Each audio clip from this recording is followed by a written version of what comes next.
प्यारे बच्चों आदाब। उम्मीद है आप सब ठीक होंगे। तो चलिए बेटा हम आगे पढ़ते हैं। आगे पढ़ने से पहले मैं आपको कल का थोड़ा रिवाइव करती हूँ। कल हमने क्या पढ़ा? कल हमने जो ये पैट्रिक है, हमने देखा कि जो पैट्रिक है इस छोटे इंसान को, एल्फ को, जो ये छोटा जिन है, इसको काम करने में मदद कर रहा था। यानी अगर इनडायरेक्टली देखा जाए तो वो ये जिन जो है वो काम नहीं कर रहा था, बल्कि काम कौन कर रहा था? काम पैट्रिक ही कर रहा था। उसको लफ्ज़ समझा रहा था, उसको लिखाई समझा रहा था, उसको बुक्स ला के देता था, बुक्स में से उसको क्वेश्चन समझाता था। यानी सच माना जाए तो यहाँ पे ये एल्फ नहीं बल्कि पैट्रिक ही काम कर रहा था, लेकिन ये पैट्रिक को समझ नहीं आ रही थी।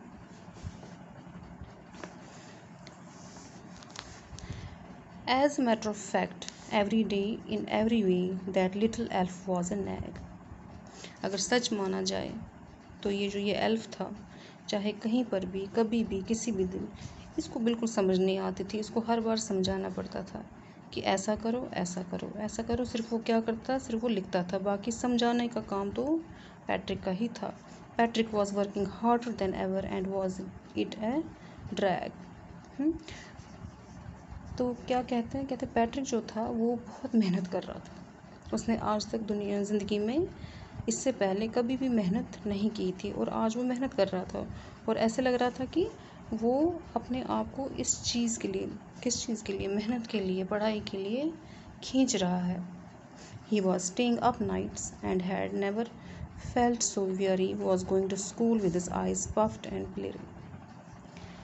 ये देखो यहाँ पे भी ये राइमिंग लाइन है, यहाँ से लेकर यहाँ तक। कहता है he was staying up nights, रात भर वो जागता था, पढ़ता था।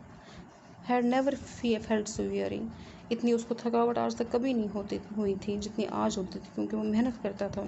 और जब वो सुबह स्कूल जाता था तो उसकी आंखें जो थी लाल और सूजी हुई होती थी, क्योंकि रात भर पढ़ता था वो। Finally the last day of school arrived and the elf was free to go. आखिरकार वो दिन आया जिस दिन एल्फ को मुक्ति मिल गई, आज़ादी मिल गई, यानी 35th डे जो है उसका सेमेस्टर आ गया। As for homework there was no more, और होमवर्क भी कुछ नहीं रहा था जो करने के लायक था। So he quietly and slyly slipped out the back door. और एल्फ ने क्या किया? वो चोरी से पिछले के दरवाजे से निकल गया। Patrick got his age, Patrick को ए ग्रेड मिल गई। हिज क्लासमेट्स वर अमेज्ड, उसके क्लासमेट्स, उसके दोस्त जो है बहुत हैरान हो गए, कैसे? जो पैट्रिक कभी काम नहीं करता उसको ए ग्रेड कैसे आई? हिज टीचर्स स्माइल्ड, उनके टीचर्स को खुशी हुई।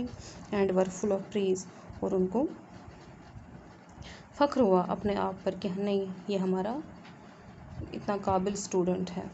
एंड हिज पेरेंट्स, और उनके पेरेंट्स को भी बहुत अपने बच्चे पर फ़ख्र हुआ। They wondered what had happened to Patrick, उनको समझ नहीं आ रही थी ये पैट्रिक को आज क्या हो गया है, ये कैसे इतनी मेहनत करता है, ये कैसे इतनी अच्छे मार्क्स ला सकता है। He was now the model kid, अब वो एक आम बच्चा नहीं रहा था, बल्कि अब वो ऐसा बच्चा था उसको देखकर सारे जो है उससे सीखते थे, उसका नाम लेकर सीखते थे। देखो उसने ए ग्रेड लाई है, वो देखो कितना अच्छा पढ़ता है, वो देखो रात भर जागता रहता है। और अब सारे बच्चे उससे सीखने लगे। क्लीन्ड हिज रूम, अब वो अपना कमरा साफ़ करता था। डिड हिज चोर्स, अपना काम खुद करता था। वॉज चीयरफुल, खुश रहता था। नेवर रूड, किसी के साथ लड़ता नहीं था, किसी के साथ बहस नहीं करता था।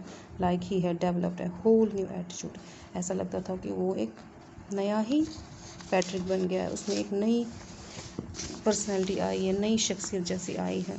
You see, in the end, Patrick still thought he had made that tiny man do all his homework.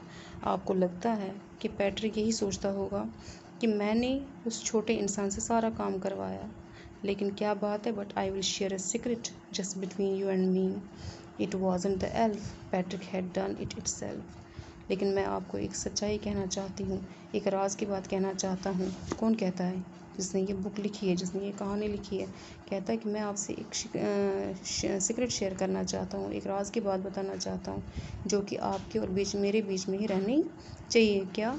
ये एल्फ ने काम नहीं किया था, उस छोटे से जिन ने काम नहीं किया था, बल्कि ये किसने किया था? पैट्रिक ने ही किया था। लेकिन ये बात पैट्रिक को भी समझ नहीं आ रही थी। समझ आ रही है? चलिए अब आप ऐसे कीजिए, इसके जो डिफ़िकल्ट वर्ड्स हैं उनको अंडरलाइन कीजिए। Nag, drag,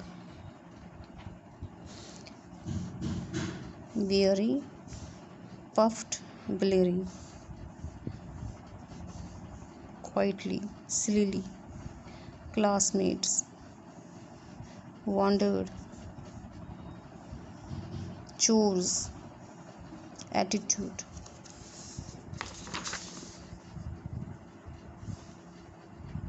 secret। ठीक है, आज आप ये चैप्टर कंप्लीट करेंगे, इसके सारे डिफ़िकल्ट वर्ड्स लिखेंगे और इस चैप्टर को पढ़ेंगे, पढ़ने की कोशिश करेंगे, तो कल हम इसके डिफ़िकल्ट वर्ड्स करेंगे। ठीक है, आज इतना आपके लिए इतना काफ़ी है।